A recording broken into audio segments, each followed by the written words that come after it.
ब्रह्मा गुरु विष्णू गुरुदेव महेश्वरा सद्गुरु साक्षात परब्रह्म तस्मै श्री सद्गुरे नमः। जय जय रघुवीर समर्थ। श्रीमत दासबोध दशक 14वा अखंड ध्यान नाम समास 8वा अखंड ध्यान निरूपण नाम श्रीराम समर्थ। बरे ऐसा प्रसंग झाला ता होऊन गेला, आता तरी सज्जनी आपणाला शहाणे करावे। मागील आठवड्यात आपण युग धर्म निरूपण या समासाचे श्रवण केले। आता चालू आठवड्यात समासाचे नाव सुद्धा अखंड ध्यान निरूपण नाम आहे। त्या समासाच्या पहिल्या ओळीत श्री समर्थ म्हणतात की समजा ब्राह्मणावर असा प्रसंग आला, तर आला तो येऊन गेला, झाले ते होऊन गेले म्हणून समजून सज्जनांनी आता तरी स्वतःला शहाणे करावे। देव पूजावा विमळ हस्ती, तेने भाग्य पाविजे समजती, मूर्ख अभक्त वेस्ती, दरिद्र भोगीजे। श्री समर्थ यावेळी सांगतात की देवाची पूजा निर्मळ हाताने करावी, त्या योगे पूजा करणाऱ्याला सर्व प्रकारचे भाग्य लाभते। मूर्ख गैरशिस्तीने अभक्त असा उपासक दारिद्र्य भोगतो। आधी देवास ओळखावे, मग अनन्य भावाने भजावे, अखंड ध्यानाची धरावे सर्वोत्तमाचे। श्री समर्थ ते सांगतात की प्रथम देवाला ओळखावे, मग अनन्य भावाने त्याला भजावे, त्या सर्वोत्तमाचे अखंड ध्यान करावे। सर्वामध्ये जो उत्तम तया नाव सर्वोत्तम, आत्मानात्मा विवेक वर्म ठाई पाडावे। श्री समर्थ ते सांगतात की सर्वामध्ये जो उत्तम आहे त्याला सर्वोत्तम म्हणतात। आत्मा अनात्मा विवेकाने हे वर्म जाणून घ्यावे। जान जाणो देहरक्षी, आत्माद्रष्टा अंतरसाक्षी, पदार्थ मात्रात परीक्षी जानपणे। श्री समर्थ यावेळी सांगतात की जाणीव रूपाने जो देहाचे रक्षण करतो, जो द्रष्टा अंतरसाक्षी आहे, तो आत्माच जाणीव रूपाने पदार्थ मात्राची परीक्षा करीत असतो। तो सकळ देहामध्ये वर्ततो, इंद्रिय ग्राम चेष्टवितो, प्रचितीने प्रत्यय घेतो प्राणी मात्री। श्री समर्थ ते सांगतात की सर्वाच्या देहामध्ये तोच राहतो आणि सर्व इंद्रियांना चेतना देऊन त्यांच्याकडून काम करून घेतो। हे सर्व प्राणीमात्राच्या ठिकाणी अनुभवास येते। प्राणीमात्री जगदांतरे म्हणून राखावी अंतरे, दाता भोक्ता परस्परे सकळ काही। श्री समर्थ ते सांगतात की जगताचा जो अंतर्यामी तो सर्व प्राणीमात्रात आहे, म्हणून सर्वाची अंतकरणे राजी राखावीत। तोच परस्पराचा दाता भोक्ता इत्यादी सर्व काही आहे। देव वर्ततो जगदांतरी, तोची आपुले अंतरी, त्रिलोक्येचे प्राणीमात्री बरे पहा। श्री समर्थ ते सांगतात की जो देव सर्व जगाच्या अंतर्यामी आहे, तोच आपल्यालाही आपल्यात अंतरात आहे आणि तोच त्रिलोक्याच्या प्राणीमात्राच्या अंतरात आहे हे नीट जाणून घ्यावे। मुळी पाहणार तो ऐकला, सकळा ठाई विभागला, देहप्रकृतीने झाला भिन्न भिन्न। श्री समर्थ ते सांगतात की मूळ पाहणारा म्हणजे दृष्टा सर्वाच्या ठाई तो एकच आहे, पण देहप्रकृतीमुळे सर्वाच्या ठिकाणी वेगवेगळा झाला आहे। भिन्न भासे देहा करे, प्रस्तुता एकची अंतरे, बोलणे चालणे निर्धारे त्याचीच घडे। श्री समर्थ ते सांगतात की देहाच्या आकारामुळे भिन्न भासतो, परंतु वस्तुतः देहा अंतकरणातील जाणीव रूपाने तो एकच आहे। त्याच्या योगेच बोलणे चालणे इत्यादी सर्व क्रिया होत असतात। आपुले पारके सकळ लोक, पक्षी स्वापद पक्षाधिक, किडामुंगी देहधारक सकळ प्राणी। श्री समर्थ ते सांगतात की आपले आणि परके सर्व लोक, पक्षी, श्वापदे, पशु आदी, तसेच किडामुंगी इत्यादी सर्व देहधारक प्राणी, खेचर भूचर वंचर नाना प्रकारे जळचर चत्वर आणि विस्तार किती म्हणून सांगावा। श्री समर्थ म्हणतात की आकाशात विचरण करणारे भूचर वलचर नाना प्रकारचे जलचर चत्वारखानी इत्यादीचा विस्तार किती म्हणून वर्णन करावा। समस्त जाणीवीने वर्तती रोकडी पाहावी प्रचिती त्याची आपुली संगती अखंड आहे। श्री समर्थ ते सांगतात की सर्वजण जाणीवीनेच वागत असतात, याची प्रत्यक्ष प्रचिती घ्यावी, त्यांची आणि आपली संगती अखंड आहे। जगदांतरे ओळला धनी किती एकट वटेतील प्राणी परिते ओळायची करणी आपणापासी। श्री समर्थ ते सांगतात की सर्व जगाचा अंतरात्मा हाच जगाचा मालक आहे, त्याला जर प्रसन्न करून घेतले तर सर्व प्राणी आपल्याजवळ एकत्र येतील, पण त्याला प्रसन्न करून घेण्याची कृती आपल्यापाशीच आहे। हे आपणाकडेच येती राजी राखे जे समजती देहासी बरे करावे ती आत्मयास पावे। श्री समर्थ ते सांगतात की जगदात्मा प्रसन्न होईल असे करणे आपल्याच हातात आहे। सर्व प्राणीमात्रांना प्रसन्न राखावे, देहाला बरे केले की त्या देहधारकाच्या आत्म्यास पावते। दुर्जन प्राणी त्यातील देव त्याचा लाताड स्वभाव रागास आला जरी राव तरी तंडो नये की। श्री समर्थ यावेळी सांगतात की दुर्जन प्राणी असतो त्यांच्यात ती देव असतो, पण त्याचा स्वभाव लाताडा असतो। दुर्जनामुळे अंतरात्म्यास जरी राग आला तरी भांडण करू नये। प्रसंगी सांडीच करणे पुढे विवेक विवरणे विवेक सज्जनाची होणे सकळ लोकी। श्री समर्थ ते सांगतात की प्रसंगी सोडून द्यावे आणि विवेकाने विवरण करून सर्व लोकास आपण सज्जनाप्रमाणास वागावे। आत्मत्वी दिसो भेद हावगाची देह संबंध एका जीवने नाना स्वाद औषधी भेदे। श्री समर्थ ते सांगतात की या देहाच्या संबंधामुळेच आत्म्याच्या ठिकाणी भेद दिसतो। पाणी एकच असते पण औषधीच्या भेदाने ते नाना चवीचे होते। गरळ आणि अमृत झाले परी आपणास नाही गेले, साक्षात आत्म्यास पाहिले पाहिजे तैसे। श्री समर्थ ते सांगतात की जल विष होते आणि अमृते होते, पण त्याचे आपणच म्हणजे जलतत्व जात नाही, त्याची आपपण म्हणजे जलतत्व जात नाही। हे जसे साक्षीत्वाने आत्म्यास सर्व ठिकाणी पाहिले पाहिजे। अंतर्निष्ठ जो पुरुष तो अंतर्निष्ठेने विशेष जगामध्ये जो जगदीश तो तयास ओळखे। श्री समर्थ यावेळी सांगतात की अंतर्निष्ठ जो पुरुष असतो तो विशेष अंतर्निष्ठेच्या योगाने जगात जो जगदीश आहे त्याला ओळखतो। नयनेची पाहावा नयन मने शोधावे मन तैसाचे हा भगवान सकळा घटी। श्री समर्थ ते सांगतात की डोळ्याने डोळा पाहावा, मनानेच मनाचा शोध घ्यावा, त्याचप्रमाणे आपल्या अंतरात्म्याच्या योगेत सर्वाच्या ठिकाणी असलेल्या अंतरात्म्यास ओळखावे। तेने विन कार्यभाग आडे सकळ काही तेनेची घडे प्राणी विवेके पडावे तेनेची योगे। श्री समर्थ ते सांगतात की त्या अंतरात्म्या वाचून कुठलेही कार्य होऊ शकत नाही, सर्व काही त्याच्यामुळेच घडते, त्याच्यामुळेच प्राणी विवेकी होऊ शकतो। जागृतीस व्यापार घडतो संबंध तयासीच पडतो स्वप्नामध्ये घडे जोतो येण्याची न्याय। श्री समर्थ ते सांगतात की जागृतीत जो व्यवहार होतो तोही अंतरात्म्याच्या संबंधांचेच होतो, स्वप्नातही जे काही घडते तेही अंतरात्म्याच्या योगेच घडते। अखंड ध्यानाचे लक्षण अखंड देवाचे स्मरण याचे करता विवरण सहजची घडे। श्री समर्थ ते सांगतात की आता जे विवरण सांगितले ते नीट कळले म्हणजे अखंड देवाचे स्मरण होते आणि अखंड ध्यानाचे हेच लक्षण आहे। सहज सांडून सायास हाची कोणी एक दोष आत्मा सांडून अनात्मास ध्यानी धरती।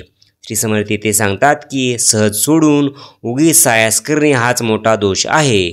आत्म्यात सोडून लोक अनात्म्याचे ध्यान धरतात। परी ते धरिताही धरेना ध्यानी येती व्यक्तीना उगेची कष्टी तीन मना कासावीस करुणी। श्री समर्थ ते सांगतात की प्रयत्न करूनही ते साध्य होत नाही। ध्यानात नाना व्यक्ती येतात, लोक मनाला कासावीस करून उगीच कष्टी होतात. मूर्ती ध्यान करिता सायासे, तेथे एकाची एकच दिसे, भासो नये तेची भासे विलक्षण. श्री समर्थ ते सांगतात की मोठ्या प्रयत्नाने मूर्तीचे ध्यान करू लागले तर एकाऐवजी दुसरेच भलते दिसते. जे भासू नये त्याचे विलक्षण दुसरे भासू लागते. ध्यान देवाचे करावे केव्हा देवाल्याचे करावे, हेची बरे विवरावे आपले ठाई. श्री समर्थ ते सांगतात की आपण ध्यान देवाचे करायचे की देवालयाचे याचा प्रत्येकाने स्वतःशीच विचार करून पाहावा. देह देऊळ आत्मा देव, कोटे धरू पाहता भाव, देव ओळखून जीव तेथेची लावावा. श्री समर्थ ते सांगतात की देह हे देऊळ आहे आणि आत्मा हा देव आहे, म्हणून हे ओळखून भावभक्तीने त्या देवाच्या ठिकाणीच देव जीव लावावा. अंतर्निष्ठा ध्यान ऐसे, दंडक ध्यान अनारिसे, प्रत्येविन सकळ पिसे अनुमान ध्यान. श्री समर्थ ते सांगतात की अंतर्निष्ठ ध्यान हे अशा प्रकारचे असते. दंडक ध्यान म्हणजे रूढ पद्धतीनुसार केलेले ध्यान वेगळेच असते. अनुभवाशिवायचे ध्यान त्यास अनुमानावर आधारलेले ध्यान म्हणून अनुमान ध्यान म्हटले असून ते शुद्ध वेडेपणा होय. अनुमाने अनुमान वाडे, ध्यान धरिता सवेच मोडे, उगीची कल्ष्टता बापुडे स्थूळ ज्ञाने. श्री समर्थ ते सांगतात की कल्पनेने कल्पना वाढत जाते, ध्यान धरलेले असते ते मोडते. स्थूल ध्यानाच्या योगे लोक बापुडे उगीचीच कष्टी होतात. देवास देहधारी कल्पिता, तेथे नाना विकल्प उठती, भोगणे त्यागणे व्युत्पत्ती देहयोगे. श्री समर्थ ते सांगतात की देवाला देहधारी समजतात, त्यामुळे तेथे नाना विकल्प उठतात. देहाच्या योगेच भोगणे त्यागणे व्युत्पत्ती ह्या सर्वच येतात. ऐसे मनी आठविते, विचारता भलतीच होते, दिसू नये ते दिसते नाना स्वप्नी. श्री समर्थ ते म्हणतात की अशा तऱ्हेने मनात नाना विचार सुरू होतात, त्यामुळे भलतेच होते. अशा प्रकारे स्वप्ने पडून जे दिसू नये ते दिसू लागते. दिसते ते सांगता नये, बळे भावार्थ धरिता नये, साधक कसावीस होय अंतर्यामी. श्री समर्थ या ओळीत सांगतात की जे दिसते ते कुणालाही सांगता येत नाही, बळजबरीने भाव टिकू शकत नाही, त्यामुळे साधक अंतर्यामी कसावीस होतो. सांगोपांग घडे ध्यान, त्यास साक्षीचे आपुले मन, मनामध्ये विकल्प दर्शन होऊच नये. श्री समर्थ या ओळीत सांगतात की सांगोपांग ध्यान घडले की नाही याला आपले मन साक्षी असते, म्हणून आपल्या मनोमनी ते कळते. मनात कुठलाही विकल्प उठताच कामा नये. फुटक मन एकवटले, तेने तुटक ध्यान केले, तेने कोठे सार्थक झाले पाहना की. श्री समर्थ ते सांगतात की इतरत्र वावरत असलेले मन एकाग्र करण्याचा प्रयत्न केला तर, पण त्याने ते तुटके म्हणजे खंडित ध्यान केले तर तेथे कुण्य ते सार्थक झाले. अखंड ध्याने न हित घडे, परीस तो जाणावा पतित, हाची अर्थ सावचित्त भर पहा. ध्यान धरिते ते कोण, ध्यानी आठवती ते कोण, दोन्हीमध्ये अनन्य कोण असले पाहिजे. अनन्य सहजच आले, साधक शोध न पाहे, ज्ञानीवरून पाहे समाधान. ऐसी प्रत्ययाची कामे, प्रत्यवीन बादीजे भ्रमे, लोकदंडक समरमे चालती प्रमे. दंडक ध्यानाचे लक्षण, धरून बसले अवलक्षण, प्रमाण आणि अतिप्रमाण बाजार नेहनती. श्रीराम येथे सांगतात की रूढ पद्धतीनुसार ध्यानाचे लक्षण प्रमाण मरून बसतात, हेच अवलक्षण होय. प्रमाण काय आणि अप्रमाण काय हे अध्यात्माचा बाजार मानणारे लोक जाणत नाहीत. मिथ्या समाचार उठवती, वावग्याच बोंबाव घालती, मनास आणती अंती अवघेच मिथ्या. श्री समर्थ ते सांगतात की असे बाजारी लोक खोट्याच अफवा उठवतात, उगीच शिव्या देतात, पण नीट विचार केल्यावर ते सर्व खोटे आहे कळून येते. कोणी एक ध्यानस्थ बसला, कोणी एक शिकवी त्याला, मुकुट काढून म्हणे माळ घाला म्हणजे बरे. श्री समर्थ ते सांगतात की कोणी एक साधक ध्यानाला बसला, त्याला दुसरा कोणी एक शिकवू लागला, मुकुट घालून माळ घाल म्हणजे बरे असे तो म्हणाला. म्हणावे ते काय दुष्काळ, जे आखोड कल्पती माळ, सांगते ऐकते केवळ मूर्ख जाणावे. श्री समर्थ ते म्हणतात की सर्व मनाचेच करायचे, तर तिथे कुठल्या गोष्टीची कमतरता आहे. म्हणून त्याने जी कल्पना केली की माळ आखूड आहे म्हणून मुकुड काढून ती घालावी. याप्रमाणे सांगणारा आणि ऐकणारा दोन्ही मूर्ख जाणावेत. प्रत्यक्ष कष्ट करावी न लागते, दोरे फुले गुंफून न लागते, कल्पनेची माळ धिंटी करते काय निमित्त. बुद्धिवीन प्राणी सकळ, तेथे अवघीची बाष्कळ, तया मूर्खाची जळजळ खळखळत कोणी करावी. श्री समर्थ म्हणतात की ध्यानात प्रत्यक्ष कष्ट करावे लागत नाही, दोऱ्यामध्ये फुले गुंफावे लागत नाही. बुद्धीशिवाय जे प्राणी अवघे निर्बुद्ध समजावेत, त्या मूर्खाशी वादविवाद कोण करावा. जेने जैसा परमार्थ केला, तैसाच पृथ्वीवर दंडक चालिला, साता पाचाचा बळेवला साभिमान. श्री समर्थ म्हणतात की त्याने जसा परमार्थ केलेला असतो तशी रूढी पडते. 5-7 अनुयायी मिळून 88ने पंथ पुढे रेटला, किंवा अशा पंथात 7 म्हणजे काम, क्रोध, लोभ, मोह, शोक, भय, अज्ञान आणि 5 शब्द म्हणजे शब्द, स्पर्श, रूप, स्पर्श, गंध. या ठिकाणी 5 विषयाची गडबड अहंकाराने बळावते. प्रत्येविन असाभिमान, रोगी मारेले झाकून, तिथे ओघाचे अनुमान ज्ञान कैसे. श्री समर्थ ते सांगतात की अनुभवाशिवाय अभिमान करणे म्हणजे रोगी झाकून त्याला मारण्यासारखेच आहे. सर्व अभिमान सांडावा, प्रत्येक मांडावा, माया पूर्वपक्ष खंडावा, विवेक बळे. श्री समर्थ ते सांगतात की सर्व अभिमान सोडून द्यावा, अनुभवाने विवेक प्रतिपादावा, मायेच्या पूर्वपक्षाचे विवेकाचे खंडन करावे आणि परमाप्ती प्राप्ती करून घ्यावी.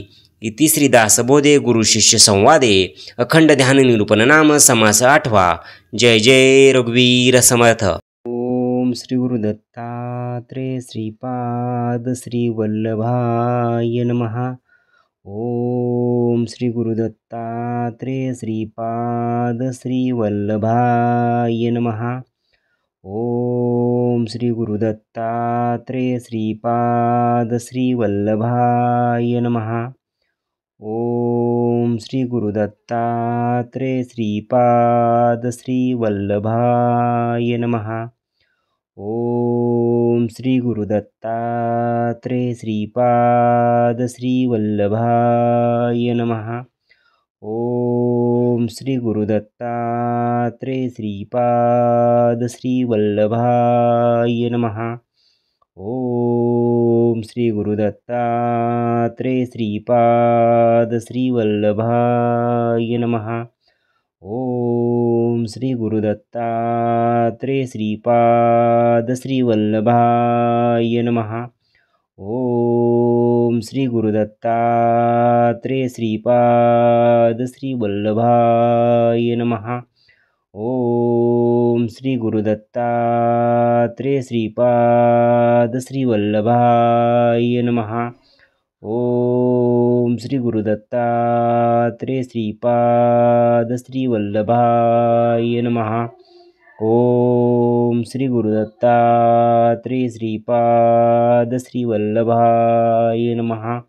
ओम श्री गुरु दत्तात्रेय श्रीपाद श्री वल्लभाय नमः. ओम श्री गुरु दत्तात्रेय श्रीपाद श्री वल्लभाय नमः. ओम श्री गुरु दत्तात्रेय श्रीपाद श्री वल्लभाय नमः. ओम श्री गुरु दत्तात्रेय श्रीपाद श्री वल्लभाय नमः. जय सद्गुरु. ओम श्री गुरु दत्तात्रेय श्रीपाद श्री वल्लभाय नमः. ओम श्री गुरु दत्तात्रेय श्रीपाद श्री वल्लभाय नमः. ओम श्री गुरु दत्तात्रेय श्रीपाद श्री वल्लभाय नमः. ओम श्री गुरु दत्तात्रेय श्रीपाद श्री वल्लभाय नमः. ओम श्री गुरु दत्तात्रेय श्रीपाद श्री वल्लभाय नमः. ओम श्री गुरु दत्तात्रेय श्रीपाद श्री वल्लभाय नमः. ओम ओम श्री गुरुदत्तात्रेय श्रीपाद श्रीवल्लभाय नमः. ओम श्री गुरुदत्तात्रेय श्रीपाद श्रीवल्लभाय नमः. ओम श्री गुरुदत्तात्रेय श्रीपाद श्रीवल्लभाय नमः. ओम श्री गुरुदत्तात्रेय श्रीपाद श्रीवल्लभाय नमः. ओम श्री गुरुदत्तात्रेय श्रीपाद श्रीवल्लभाय नमः. ओम श्री गुरुदत्तात्रेय श्रीपाद श्रीवल्लभाय नमः. ओम श्री गुरुदत्तात्रेय श्रीपाद श्रीवल्लभाय नमः. ओम श्री गुरुदत्तात्रेय श्रीपाद श्रीवल्लभाय नमः. ओम श्री गुरुदत्तात्रेय श्रीपाद श्रीवल्लभाय नमः. ओम श्री गुरुदत्तात्रेय श्रीपाद श्रीवल्लभाय नमः. जय सद्गुरु.